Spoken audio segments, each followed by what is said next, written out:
Bonjour à tous, bienvenue pour cette nouvelle édition du Club IMO, le club de l'immobilier, avec notre invité aujourd'hui, c'est Philippe Calmont. Bonjour. Bonjour. Vous êtes le directeur général de John Taylor, l'un des acteurs majeurs de l'immobilier de prestige en France et à l'étranger, et vous fêtez cette année vos 150 ans d'existence. Oui, 150 ans. Alors justement, avec cette expérience et vos différents réseaux, comment se porte tout d'abord l'immobilier de prestige en France ? Alors l'immobilier de prestige en France est dans une situation très particulière, dans la mesure où on y retrouve de façon exacerbée tout ce que l'on observe sur le marché de l'immobilier en général, c'est-à-dire des écarts de prix très marqués en fonction de la qualité des biens. Pour être clair, vous avez deux marchés. Un premier marché qui est celui du très haut de gamme, alors qui s'adresse à une clientèle étrangère. Qui sont des biens au-delà de combien de millions d'euros ? Alors ça va se mesurer... Tout va dépendre des prestations, ça va être plusieurs millions d'euros. Tout va dépendre du niveau des prestations et de trois critères essentiels que sont l'adresse. Il faut une adresse prestigieuse. Il faut des prestations haut de gamme. Par exemple, des appartements évidemment rénovés, mais même décorés, voire meublés. Et puis, troisième critère, une vue. C'est indispensable. Alors, si on est à Paris, une vue sur la Seine ou sur un monument. Si on est sur la Côte d'Azur, une vue mer. Et donc là, on va compter le prix en plusieurs millions, c'est certain. D'accord. Alors, vous disiez dans ce segment de marché...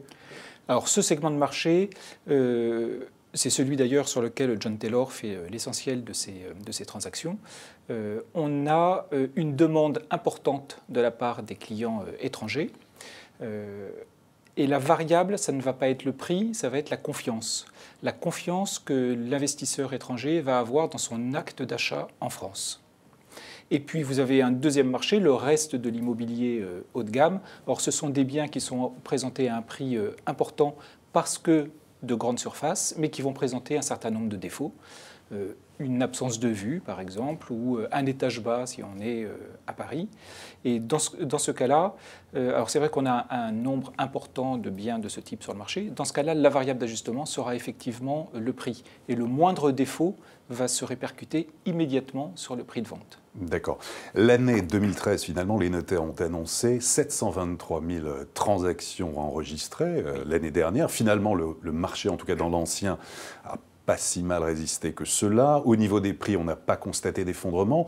Quel a été le profil de l'année 2013 pour le segment du marché du luxe ? Toujours ces deux secteurs qui ont réagi de façon très différente. Sur le très haut de gamme, il y a eu un certain attentisme. Alors on a beaucoup commenté au cours de l'année dernière les effets des annonces fiscales qui ont suivi les dernières élections présidentielles. Alors c'est vrai que ça a effrayé un certain nombre d'investisseurs, alors même que parfois ils n'étaient pas concernés par les mesures. Si on prend l'exemple de la fameuse taxe à 75% sur les revenus supérieurs à 1 million, l'investisseur étranger qui veut acquérir un bien immobilier en France n'était pas concerné, mais ça a eu un impact psychologique fort. Donc il y a eu quand même un attentisme et un ralentissement du rythme des transactions. Et puis sur le reste du marché, il y a quand même eu au cours de l'année 2013 une révision à la baisse du prix de ces biens qui présentent quelques défauts. De quel ordre à peu près ? Entre 10, 15%, en moyenne 15%, pouvant aller parfois au-delà, en moyenne 15%. Comment évolue le marché de l'immobilier de luxe à Paris ? Alors, toujours ce marché à deux vitesses, une demande très forte de la clientèle étrangère sur des biens exceptionnels. Alors, par exemple, très récemment, le mois dernier, on a vendu un bien qui se situait avenue Franklin Roosevelt, un pied-à-terre, alors 116 mètres carrés quand même, le pied-à-terre, 2,6 millions en 15 jours. 15 jours de commercialisation, c'est très court. On avait deux propositions. Pourquoi un délai aussi court ? Parce que c'était une adresse prestigieuse, l'avenue Franklin Roosevelt, une vue exceptionnelle, vue sur le Palais de la Découverte et sur la verrière du Grand Palais, et puis des prestations hors normes, ce que demandent les clients étrangers, un appartement entièrement rénové. De plus en plus, les étrangers cherchent des appartements à Paris clés en main, qu'ils peuvent habiter et dont ils peuvent disposer tout de suite. D'où viennent-ils ces acquéreurs étrangers ? Alors, en ce moment, on voit beaucoup de clients qui viennent du Moyen-Orient. Alors, les Émirats, le Qatar, l'Arabie Saoudite, avec une différence par rapport au passé, c'est qu'auparavant, c'était des personnes issues des familles régnantes. Aujourd'hui, ce sont plus des profils d'hommes d'affaires. Même chose pour les clients de Hong Kong que l'on voit actuellement à Paris. Toujours avec un profil homme d'affaires, ils sont venus dans le Triangle d'Or, ils ont logé dans des grands palaces parisiens, et puis ils reviennent avec cette envie d'acquérir un bien en France. Comment situer Paris par rapport aux autres places fortes à l'international ? Alors Paris aujourd'hui, si on compare Paris avec les autres capitales européennes, il est clair que... En termes de prix et de transactions notamment. Alors Londres aujourd'hui est la capitale européenne la plus dynamique. D'ailleurs John Taylor a fait une transaction en début d'année record. Vous pouvez la rappeler, oui. On a vendu un appartement de 390 mètres carrés face à Hyde Park, dans un complexe résidentiel très chic qui bénéficie de tous les services de la résidence. Donc 390 mètres carrés, 32 millions d'euros, ce qui représentait 82 000 euros du mètre carré. Mais on est sur un bien exceptionnel. Et Londres a cette grande différence par rapport à Paris, c'est que Londres est une destination de résidence principale pour la clientèle étrangère, alors que le marché parisien est un marché de résidence secondaire pour cette clientèle. Et Londres est même parfois une destination de résidence fiscale, ce qui n'est pas le cas de Paris. Alors, en dehors de Paris, la montagne, la Côte d'Azur sont toujours aussi convoitées ? Alors oui, à côté de Paris, les deux autres marchés phares sont la montagne, Courchevel, Méribel, Megève, et la Côte d'Azur, qui va de Saint-Tropez, Cannes, Saint-Jean-Cap-Ferrat jusqu'à Monaco et l'arrière-pays. Des exemples de ventes récemment ? Alors là aussi, deux ventes records sur la Côte d'Azur. Une première à Cannes.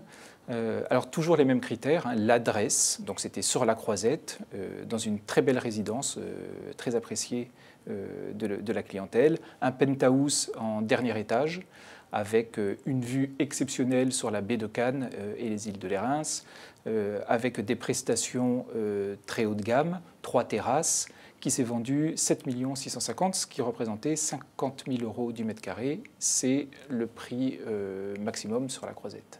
Et l'autre ? Et l'autre, c'est à Saint-Jean-Cap-Ferrat, un produit tout à fait différent, mais qui répondait également à ces critères de vue imprenable sur la mer. C'était une villa belle époque, 400 mètres carrés, avec un terrain de 1700 mètres carrés, entièrement rénové, bien sûr, pour cette clientèle étrangère, qui s'est vendu 19 millions d'euros, ce qui représentait 47 500 euros du mètre carré.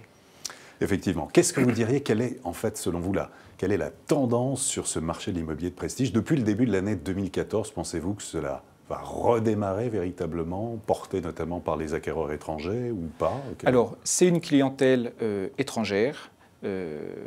Le point important, c'est la confiance. Donc le discours général en France a clairement changé ces derniers mois, donc c'est une très bonne chose. Bon, ça va prendre un petit peu de temps pour que la confiance s'installe, mais nous on voit que l'intérêt est toujours présent, parce que des visites de cette clientèle internationale, on en a. C'est le temps de décision, le temps de négociation, le temps de décision d'acte d'achat qui s'est allongé. Mais vous sentez un regain d'intérêt pour l'immobilier de prestige en France ? On sent un intérêt qui n'a jamais décru.